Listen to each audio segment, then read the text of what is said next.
अस्सलामुअलैकुम दोस्तों, कैसे हो आप लोग। मैं हूं आपका होस्ट डॉक्टर अरब खोसा और आज एक नई वीडियो के साथ मैं हाजिर हूं आपकी खिदमत में।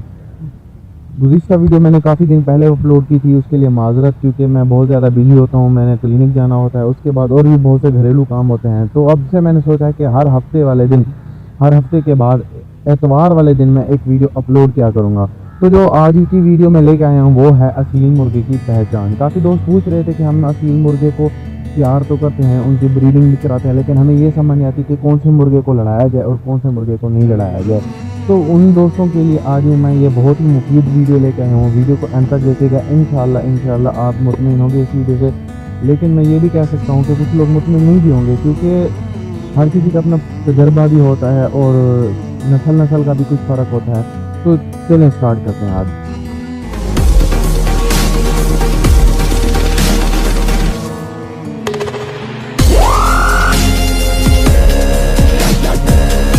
पहली चीज़ जो असील मुर्गे की देखी जाती है वो है गर्दन, क्योंकि गर्दन बहुत ही इम्पोर्टेंट चीज़ होती है। ये बहुत ही मायने रखती है, क्योंकि जब मुर्गा लड़ता होता है तो सबसे पहले जो अगले मुर्गे के कांटे होते हैं वो गर्दन के अंदर या उसके मुंह के ऊपर ही लगते हैं। तो जब गर्दन मजबूत होगी तो उस मुर्गे की बर्दाश्त भी ज़्यादा होगी।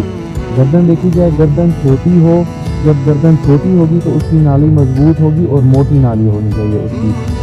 ठीक है, ये चीज़ नोट करनी है। उसके बाद दूसरी चीज़ उसकी देखनी है आँख, क्योंकि आँख भी बहुत ज़्यादा मैटर करती है। क्योंकि जब मुर्गा लड़ता होता है तो अक्सर हमने देखा है कि उसकी आँख के अंदर कील लगने से वो अंधा हो जाता है। आँख साफ़ होनी चाहिए। उसका जो मोती हो वो छोटा हो और स्याह हो, क्योंकि छोटा मोती और स्याह मोती, इसका ये फ़ायदा होता है कि अगर मुर्गे को कील लगता भी है ना तो उसकी नज़र तो वो मोती छोटे होने की वजह से कील ऊपर नीचे लग सकता है, उसकी नज़र बच सकती है। लड़ाई के बाद आपका मुर्गा बच सकता है। लेकिन अगर उसका मोती बड़ा होगा, उसके अंदर कील लग गया, तो समझ लें आपका मुर्गा किसी काम का नहीं है, उसकी आँख ज़ाय हो गई है। ठीक है, ये चीज़। और उसके बाद तीसरी चीज़ आती है मुर्गे की चोंच। चोंच भी एक बहुत ही ख़ास चीज़ होती है, क्योंकि इसी चोंच के ज़रिए ही उसने अगले मुर्गे को पकड़ना होता है और फिर अपनी टांगें मारनी होती हैं, कांटे मारने होते हैं। चोंच कैसे होनी चाहिए? चोंच होनी चाहिए छोटी और मोटी। छोटी चोंच का, बहुत ज़्यादा छोटी चोंच भी ना हो, जैसे कि वो पैरट भी मुर्गे आए हुए हैं आजकल, उतनी छोटी चोंच भी वो अच्छी नहीं रहती, वो सिर्फ खूबसूरती के लिए होती है। चोंच नॉर्मल होनी चाहिए और बंद होनी चाहिए मुकम्मल, दरमियान में कोई गैप ना हो, क्योंकि जितनी बंद होगी उतनी ज़्यादा अच्छी होगी, गिरफ्त उसकी बहुत ज़्यादा हो जाएगी। बंद चोंच मतलब मजबूत गिरफ्त। ठीक हो गया, ये चीज़ आपने नोट करनी है। उसके बाद जो चीज़ देखी जाती है वो होती है मुर्गे की छाती। मुर्गे की छाती अक्सर हमने देखा है ना कि लड़ते हुए मुर्गा अक्सर अपनी छाती आगे करता है, और अगर मुर्गे की हाइट ज़्यादा है तो उसके दूसरे मुर्गे के जो पाँव होते हैं, कांटे होते हैं, वो छाती के ऊपर ही लगते हैं। मतलब मुंह के बाद जो दूसरी चीज़ जहाँ पर जख्म लगता है वो होती है छाती। तो छाती की भी एक मतलब अच्छी चीज़ है। छाती मजबूत होनी चाहिए और चौड़ी होनी चाहिए, क्योंकि हमने देखा है कि अक्सर जो पहलवान होते हैं वो अक्सर लड़ाई करते हैं तो उनकी छाती मजबूत होती है। वो ज़्यादातर फोकस उसी चीज़ पे करते हैं, क्योंकि ये एक अगले बंदे के ऊपर रोब दिखाता है। इसी तरह से मुर्गों का भी सीन होता है और नस्ल भी होती है। कुछ मुर्गे बिल्कुल स्ट्रेट होते हैं, 90 डिग्री के एंगल से वो मतलब होते हैं बिल्कुल स्ट्रेट, लाफानी असील आपने देखे होंगे। तो इसी तरह से आप कह सकते हैं कि ये एक अच्छी चीज़ है। और उसके बाद जो